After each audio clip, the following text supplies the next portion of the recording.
You're listening to PetLifeRadio.com.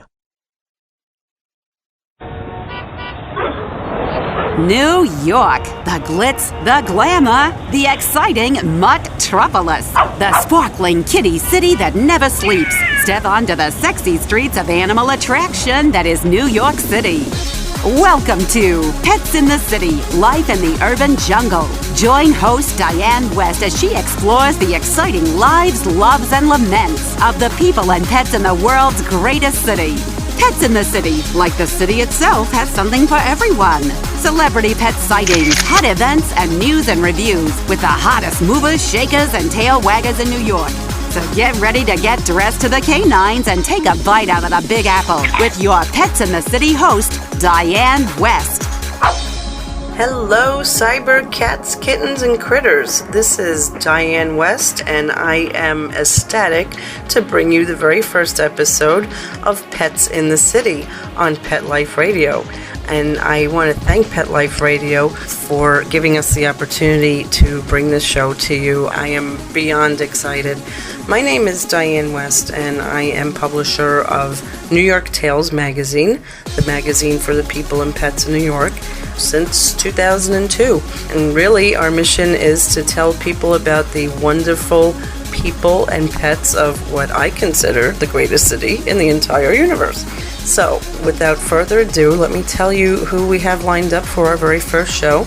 Our first show is going to feature wild man Steve Baldwin, otherwise known as the Wild Parrot Man of Brooklyn, and he has been tracking wild parrots, that's right, wild parrots in Brooklyn for several years now, and he has such fantastic stories on how they got here in the first place.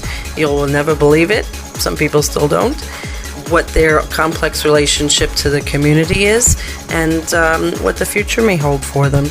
We will also be followed by interviews with stars of such hit TV shows as House and Bones, and also the former president of Def Jam Records, Russell Simmons, who all have very interesting insights on, let's see, what one of them would do if they were alone in a room with a dog fighter. I'm not going to tell you which one it was, but you'll listen. Another one told us some interesting views they had on vivisection. Again, very intriguing. And lastly, some views on animal cruelty and what can be done to address this heartbreaking problem. So again, thank you very much for tuning in. I am excited to be here with you, and we will be right back and starting our show. Thanks. This is a Pelham Bay Parkbound 6 local train. All right, this is my stop, Commercial Boulevard. Yeah, that's funny. Pets in the City will be back in a New York minute. Don't go anywhere. Stand clear of the closing doors, please. Pets are part of the family, and when traveling with your dog, there's only one magazine to include when packing your doggie's duffel bag, and that's Fido Friendly, the travel and lifestyle magazine for you and your dog. Each bi-monthly issue includes hotel, city, and state reviews and doggy destinations to explore with your furry companion. Fido Friendly magazine can be found at Borders, Barnes & Noble, PetSmart, pet boutiques, and Fido Friendly hotels nationwide.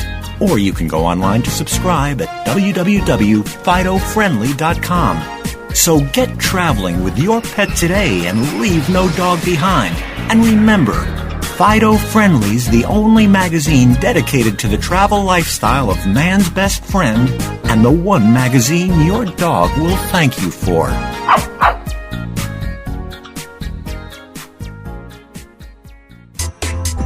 Pick up something unique at A Bone to Pick Dog Boutique. A Bone to Pick has cool hip fashions for big and small dogs that will have their tails wagging in style. Cat products too. abone-to-pick.com. Check out our eco-friendly pet products and gifts for humans too. abone-to-pick.com. Get your pet's mouth watering monthly with our Gourmet Treat of the Month Club, and join A Bone to Pick's free birthday club for your puppy. abone-to-pick.com.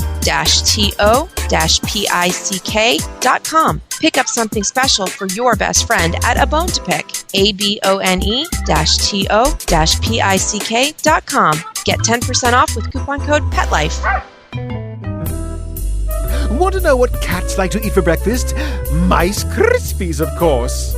Learn everything there is to know about cats on Catitude with your host, Tom Dock. Each week, we'll spotlight a cool cat breed, give up-to-date advice on cat health, and check out spiffy new cat products. So curl up on the couch every week for a perfectly enjoyable time on Catitude, every week on demand, only on PetLifeRadio.com.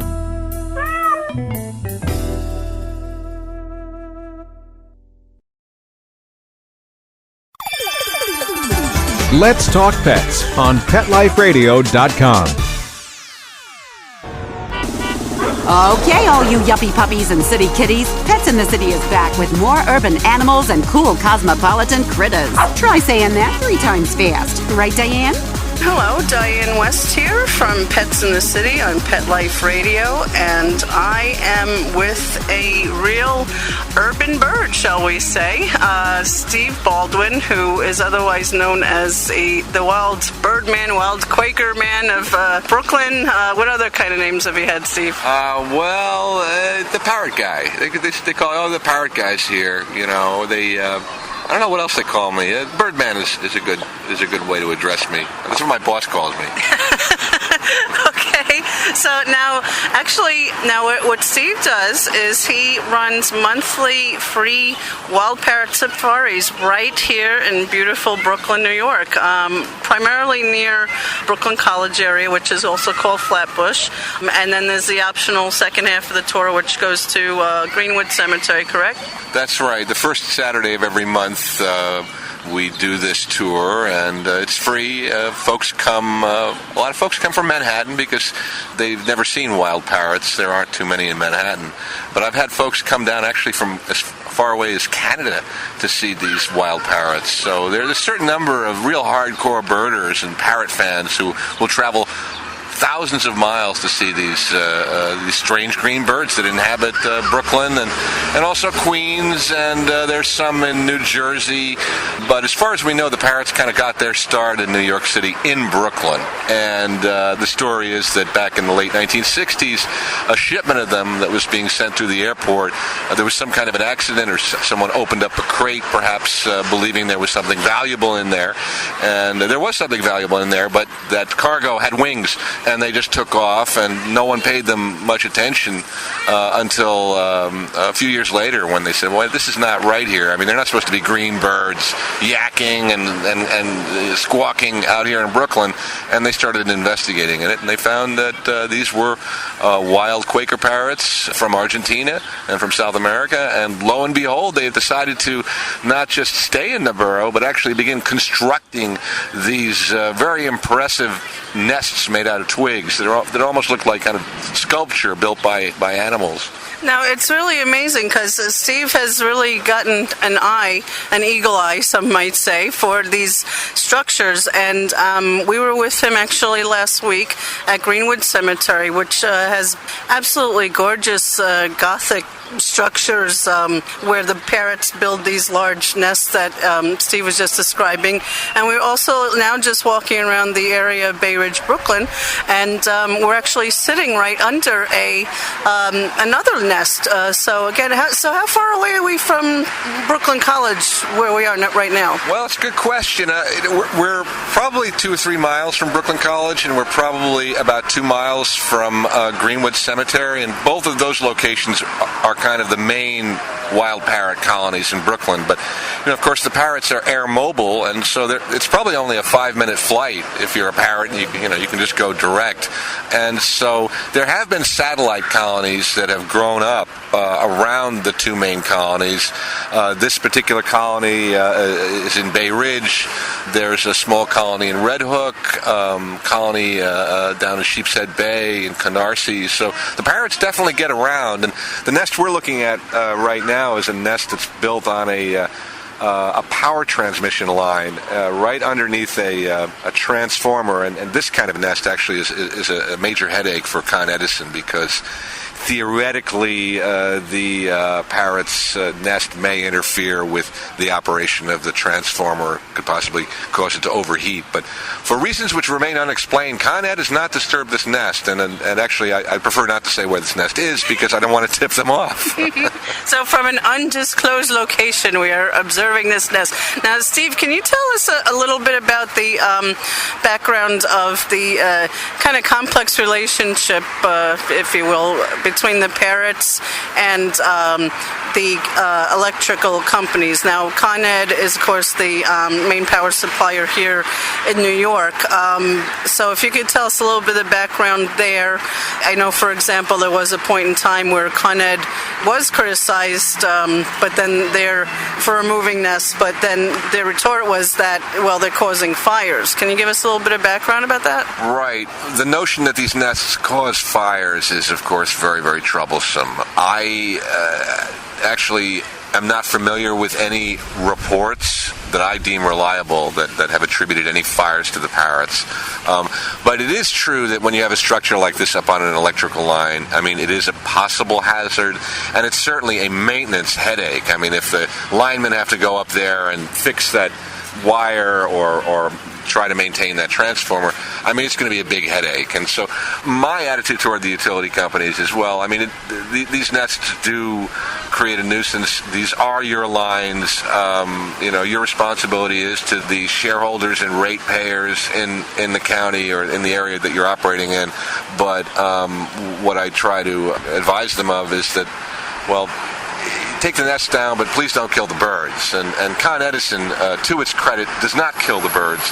They just remove the nests, and in many cases the birds come back and rebuild.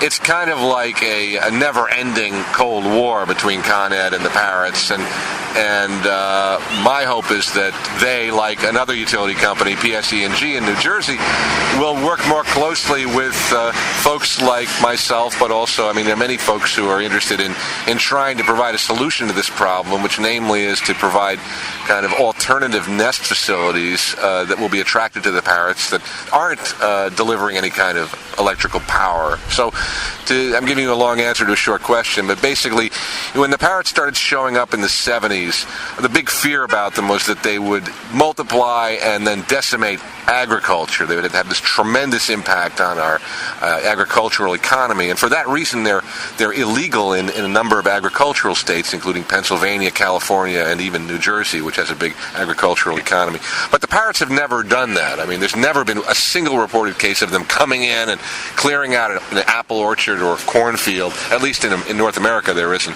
But the fact that they do like to build their nests in power infrastructure, that is a genuine concern, and that's why they're really more of a nuisance than they are a hazard, and I certainly don't think that they're, a potentially dangerous species or one that's worth banning the way they have been in certain states. But again, I understand why states have to be careful. We do have a lot of invasive creatures, including some really bad ones like the Asian longhorn beetle, which will just kill trees by the thousands. So, I'm not against caution, but I do think the kind of hysteria that has accompanied the parrot's appearance in North America is misplaced. And really, they haven't caused any agricultural damage, no environmental damage. They're friendly to the other birds that live here.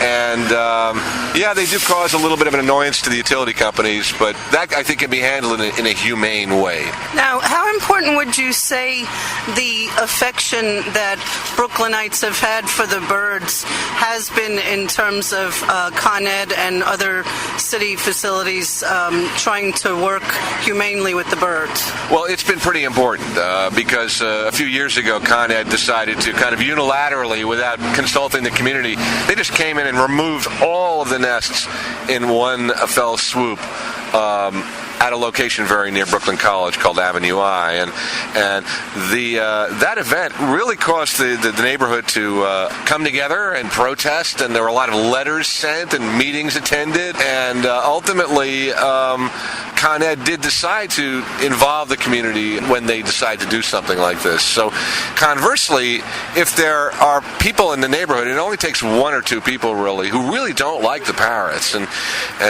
apparently they're people just in the same way that people fear dogs and they fear cats. There's some people who just fear birds, and when you've got a wisecracking green parrot coming up to your window, it causes some people to freak out, and so there have been cases where they've just called Con Ed and they've called Verizon or whoever was in charge of the polls, and they just said, remove these parrots right now, and they've done that. So the answer is, if the community likes the parrots, or at least a majority of the community likes the parrots, they'll do pretty well. But if the community really doesn't want them, doesn't appreciate them, fears them, then they're not going to stay. Now here in Brooklyn, however, and forgive the turn of phrase here, but the parrots really have had some friends in rather high places. I know Brooklyn Borough President Marty Markowitz has actually been very vocal about protecting of the parrots, and then you were actually witness to very interesting delicate removal of the parrots from Throgs Neck Little League. Could you tell us a little bit about what Marty said, and then I guess maybe a little bit of background of the great Quaker parrot removal of Throgs Neck? Sure. Well, yeah, Marty Markowitz has been a great friend of the parrots in Brooklyn, and I think it's just because Marty has a very highly developed sense of what makes Brooklyn special. But also, Marty actually has a parrot, and so he kind of automatically sided with our cause. And he kind of got involved with this because a couple of years ago, we had this very unfortunate situation where there were a couple of guys who were going around and they were actually stealing the parrots. And Marty went on record, he said, you're not a real Brooklynite if you're going to steal these wild green parrots who have come a long way to make Brooklyn their home, just like, all the immigrants that came before. So hands off of our Boyds. Exactly. They've earned their green cards for green birds and so forth. So Marty's been a big help. The situation in Throgs Neck, up in the Bronx, we were very lucky because one of the people who works for the New York City Department of Design and Construction, Barry Schwartz, runs a parrot refuge, and he was very, very helpful in terms of bringing rescue groups into the decision, into the actual operation. It was sad because the city had to remove these nests at a time when there were about 50 babies in there, and it was a cause of great concern. We really tried to have that removal timed in a way so that wouldn't happen, but the city being this vast machine, they had the money, they had the authorization, they had to do the work, and so they did it. So fortunately, we were able to rescue about 50 of these baby Quaker parrots, and we couldn't re-release them because we were afraid that they wouldn't be able to survive once the connection with their parents was broken. So it was heartbreaking. We really wanted to bring them back into the same neighborhood because the residents really wanted them back. But right now, these babies are about 1 year old, and they're up in a converted chicken farm in Rhode Island, and they're having a pretty good life. But that was an instance in which the folks who were doing the teardowns, doing the removals, brought in the community. They brought in the experts. They brought in the folks who could really handle it. And it was a success story. Not a bird was harmed. Not an egg was broken. And, my wish is that utility companies do the same thing. And PSE&G in New Jersey has done the same thing. They are, aware that from time to time the nests have to be taken down, and they bring us in and they say, look, we're doing these removals now, or we're doing them in 4 weeks or whatever. Is this okay? And do you want to be on hand? And sometimes we say, well, can you wait, or can you do it earlier? And they listen to us. So that's not, I don't think that's a whole lot to ask of a big, powerful utility company that has resources to just listen to us, because again, they're in the power business, they're not in the bird business. And then there's also the situation up in Connecticut where we have a utility company, United Illuminating, which a few years ago, just unilaterally, again, without even announcing it to the community, they just decided to start removing nests. And even more troublesome, or even more troubling, they started to kill the birds. So that created a firestorm. They actually started to kill the birds. Yeah, they were turning the birds over to the USDA, the U.S. Department of Agriculture, which has it's horrible, but they have a mobile gas chamber just for the purposes of killing certain animals that are labeled as pests. Now, didn't people offer to say, look, I'll take the birds, I'll foster them? The community was never given that option. They came in the middle of the night, they didn't want anyone to know about it, and they started killing them. And it was only because a few people who were literally living next to where the birds were, who had kept an eye on them. I mean, one woman ran out and hugged the pole, and she was hysterical, and they actually wound up carting her away and putting her in a police car and arresting her. And it was only because they didn't advise her of her rights that they had to let her go. But it caused a very, very ugly situation. There was a lawsuit filed, but that's what happens, or that's what can happen when utility companies decide to, we're just going to do what we're going to do. We're not going to tell anybody. We hope no one discovers it, and we'll do it in the middle of the night when no one's watching. So I was very troubled by that, and I'm certainly not the only one who was. And hopefully they've learned their lesson. But, again, it's a situation worth watching. These parrots have no protection. They're not, in fact, they kind of have negative protection. I mean, they're labeled a potentially dangerous species or an illegal or invasive species. And, language is very important. If you call something an invasive species, everyone will say, oh my God, this species is it's dangerous, bird flu. But they're not. I mean, they're certainly an introduced species, but if you look at the birds that are living in Brooklyn and in other cities, they're all introduced. I mean, the pigeons were introduced, the starlings, the sparrows. There are very few birds living in urban areas that were here at the time of the Mayflower, Now, the Brooklyn parrots have certainly, at the very least, caused a lot of various emotions to bubble up to the surface, supporters, detractors, however. Now, but from what I understand, they've also now gone Hollywood, which I understand you were kind of ecstatic about and kind of a little bit wary of. Can you tell us a little bit about, I believe that was a CSI episode? Oh my goodness, yes. Well, I started getting email. I don't have a television, and I don't watch network television, but I started to get this flurry of email. I guess it was 2 weeks ago, and it was the parrots are appearing on CSI New York.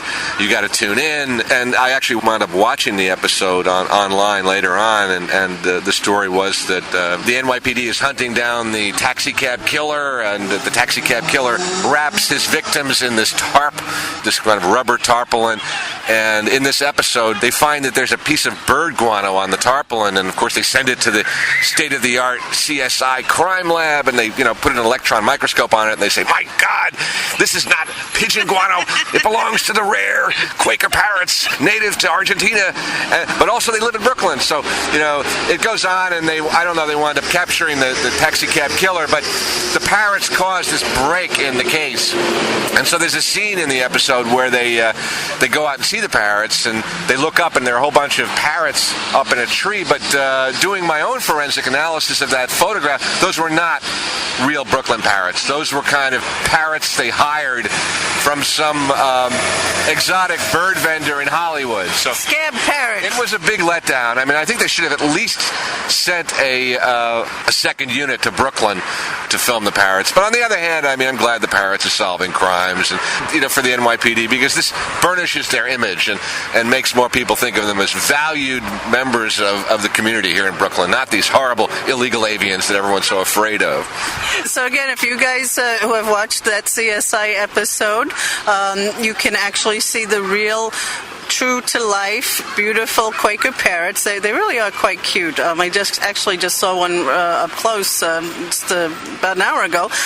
They have green feathers and beautiful white crest and absolutely beautiful color blue feathers in their wings as well. So if you want to actually see them in person, definitely join Steve on one of his free monthly Wild Quaker Parrot Safaris near Brooklyn College. And you guys meet once a month at about 12 in front of Brooklyn College, correct, Steve? Right. The tour runs in two sections. We have a noon to approximately 2 o'clock section, which is at Brooklyn College. And then we have an optional second section that begins around 2:30 and goes until around 4, and that's at Greenwood Cemetery. So you can show up for the first section, and if you haven't seen your fill of parrots, or if you kind of get bitten by the wild parrot bug, you can tag along for the second section, or you can just show up for the second section. It's up to you. So then you can find out exactly how to get there by logging on to Steve's website, which is brooklynparrots.com. So all one word, brooklynparrots.com. And while you're there, also see Steve is a man of many talents. There's absolutely breathtaking photography that he does of the parrots. You can almost hear what they're saying. Just they're very expressive, and he's becoming a YouTube bit of a minor celebrity on YouTube there, and we will also be hearing Steve's very unique Ballad of the Brooklyn Parrots song. Yes, I decided to write a ballad of the Brooklyn Parrots because I was afraid if I didn't do it, someone else would come along. Someone who sounded more like Bob Dylan would come along and write this very, very somber, dirge-like tune. And so I wanted to kind of make it an upbeat song, a little bit funny.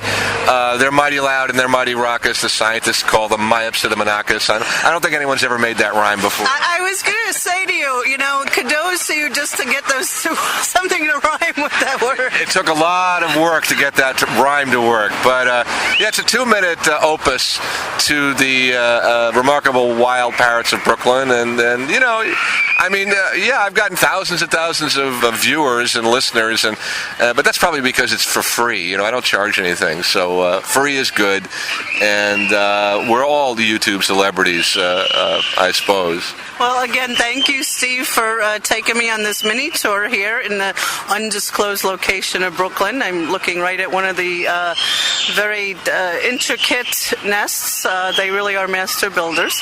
And again, visit Steve's website at brooklynparrots.com, where you'll see all sorts of goodies, pictures, videos, Steve's blog, and of course, we're going to be hearing Steve's song, the Wild Quaker Parrots, Ballad of the Brooklyn Parrots. Ballad of the Brooklyn Parrots, yes indeed. So thanks again, Steve. We'll talk to you soon. My pleasure, Diane. I got some news for you, baby, and it might not be so good. There's an avian invader in the neighborhood. Yeah, they're little green parrots from the Argentine, make the nest so high in the power line. It happened back in 1968. A bunch of parrots broke loose from a shipping break, and they're all over the borough. You can see them in the air. The little green birds, they just don't care about you. This is a Pelham Bay Park-bound 6 local train. All right, this is my stop, Commercial Boulevard. Yeah, that's funny. Pets in the City will be back in a New York minute. Don't go anywhere. Stand clear of the closing doors, please.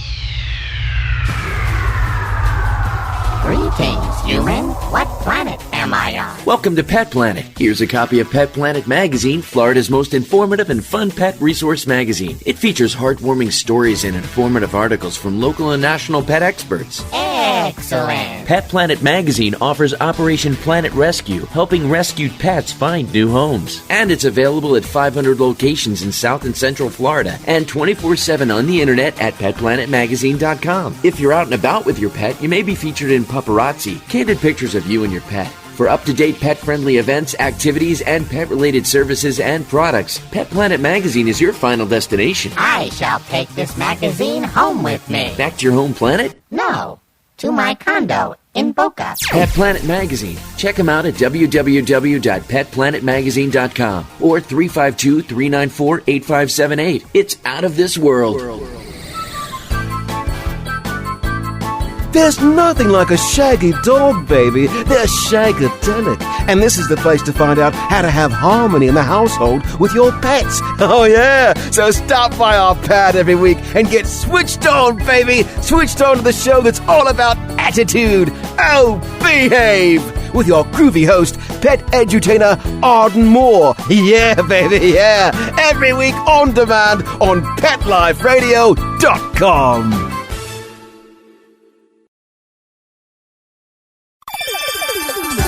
Let's Talk Pets on PetLifeRadio.com.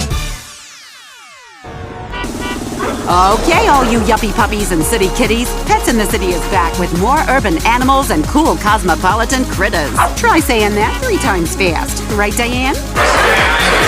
Hello, and you are here with Diane West and Pets in the City. We are in the glamorous ballroom of Cipriani Wall Street, and I must tell you, if you have never been here before, it is absolutely astonishing to be here.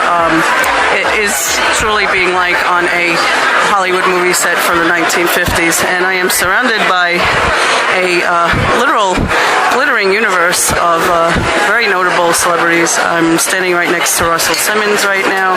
I'm standing next to people from the hit show Bones and House, and Loretta Swit from MASH, and it's quite surreal. So let's see if we can get some of them to talk to us, shall we? Hold on. I'm Diane West from Pet Life Radio, Pets in the City. Hi. And I just wanted to, I'm recording, guys. Yes. Okay. I just wanted to ask you, as Bones on the hit TV show Bones, do you see any parallels between the forensic work that you guys do there and the forensic work that ASPCA now does? Absolutely. I mean, it's the same thing. It's just, working with animals and stuff. I'm not incredibly familiar about their stuff, but I've heard about it. I've read a little bit. But I think it's fantastic, and I think that it's necessary when, there are people doing horrible things to animals, and we have laws in place to put them away for that, and it's very important and necessary. So, yeah, no, I've read a little bit about that, and I thought that was pretty wonderful. We're actually doing an episode about dog fighting right now. Oh, really? Okay, when can we expect to see that? Next fall. Oh, okay, Yeah. Great, fantastic. Yeah. And so I have to ask, the Bones character is famous for being very blunt with people she doesn't like. So if she was in a room with the dog fighter, what do you think she would do? She'd probably beat him up. I had a scene with the dog fight. We'll find out who is the person that runs the dog fighting ring, and I was like, why am I not punching this guy? I gave him a look, and I kind of I should get that in a little bit. But I didn't get to punch him. I wanted to, but I might punch him in another scene. I don't know. Well, thank you very much. I appreciate you being so candid. Thanks. Okay, so we're here with Russell Simmons, who's well-known in the music industry. Yes, that'd be okay, yeah. And obviously very involved with animal advocacy as well. Yeah, that's right. And I know one of your early PSAs was actually on dog fighting way back before the controversy actually hit the streets there. Well, I mean, I just don't believe in abuse of animals. I'm here because, I don't understand how it's possible we can read our scripture, promote ourselves as followers of prophets or as humane people, and abuse 10 billion animals. That we have any concern for the environment and for ourselves, and Mother Earth, ourselves, and the animals are all connected. So something so abusive as the practice that we have. I mean, I don't ingest that. I'm a vegan, but even those who do, they must have some sense of what's going on. So promoting the awareness, I think, is a good step. But the legislation that Farm Sanctuary works on is important, and there's just so many different levels that we can fight or protect the animals on. And that's what I want. That's what I want to be part of. My voice is, sometimes useful because you said I'm a rapper. No, I started Def Jam Records, and I worked I'm not that No, that's all right. No, I don't expect it. I'm not saying it in a bad way. The reason I say that is because, I've worked for so many talented people, and they all have big voices. And to the extent that I can get them to speak up, I do. Now, what about a little bit controversial? Dog fighting in general, and now you're actually starting to see some questions with horse racing. After the Kentucky Derby tragedy. I don't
one dog and one cat now because they're dying off, but they were old. So. What's the ones of your current babies? I have a 17-year-old cat and a 17-year-old dog. Oh, wow, so that's a good age. Yeah. Great. Well, thank you very much. And can you give us any sneak preview of what we might be seeing on House next season? Well, I don't really know because I haven't seen much of next season script-wise. But it'll be a really interesting beginning. House's relationship with Wilson is really under fire at the moment. Great, thank you very much. This is a Pelham Bay Park-bound 6 local train. All right, this is my stop, Commercial Boulevard. Yeah, that's funny. Pets in the City will be back in a New York minute. Don't go anywhere. Stand clear of the closing doors, please.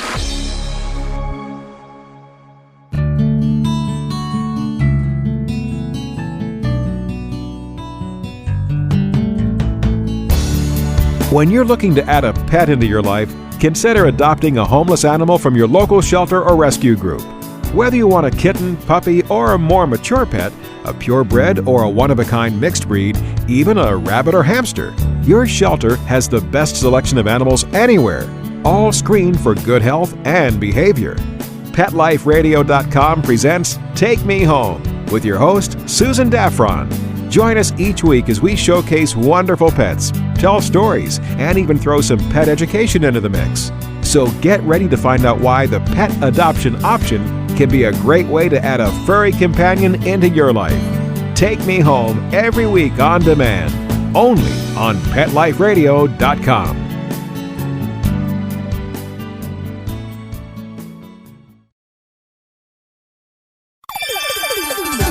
Let's Talk Pets on PetLifeRadio.com. Okay, all you yuppie puppies and city kitties, Pets in the City is back with more urban animals and cool cosmopolitan critters. Try saying that 3 times fast. Right, Diane? Wow, I can't believe we're out of time already. I have had such fun broadcasting this first episode of what I hope will be many of Pets in the City on Pet Life Radio, and have had such a pleasure talking with Steve Baldwin, the Wild Parrot Man of Brooklyn. Definitely check out his website and take out a virtual tour at www.brooklynparrots.com, and you will see what these wonderful birds actually look like. And if you are in the New York tri-state area, definitely check out when his next monthly free tour is. You really will be amazed to see these beautiful green birds descend from the skies of Brooklyn. It's very unexpected and very delightful. We'd also like to thank our celebrity guests for speaking with us at the Farm Sanctuary event that was down on Cipriani Wall Street. Farm Sanctuary, again, is a group which concerns itself with the rights of animals who live on what is described as factory farms and sometimes under extremely brutal conditions. You could check out their website at www.farmsanctuary.org. And we thank them for letting us take part in that evening. And especially we thank the guests that were there who took the time to speak with us. Russell Simmons, whom everyone knows is media mogul and many consider the father of hip-hop, and has then branched out into many other successful business endeavors, and I believe was named one of the 25 most influential people in the last decade. So he's a very interesting guy. We also spoke with the beautiful Emily Deschanel, who plays Temperance Brennan on Bones, and she gave us some candid insights as to what her character, at least, would do with a dog fighter if she encountered one. And of course we also spoke with Lisa Edelstein, the foil to Gregory House on the hit show House, and she also had some very interesting things to say about medical research in animals. So I hope you found all of these as interesting as we did, and again, we hope to bring you many more episodes like this, but in order for me to do that, I need to hear from you. So, in the words of our iconic former mayor, Edward Koch, how am I doing? Let me know. I've lived here all my life, guys. I know that you're not shy about expressing your opinions, good, bad, ugly, and otherwise.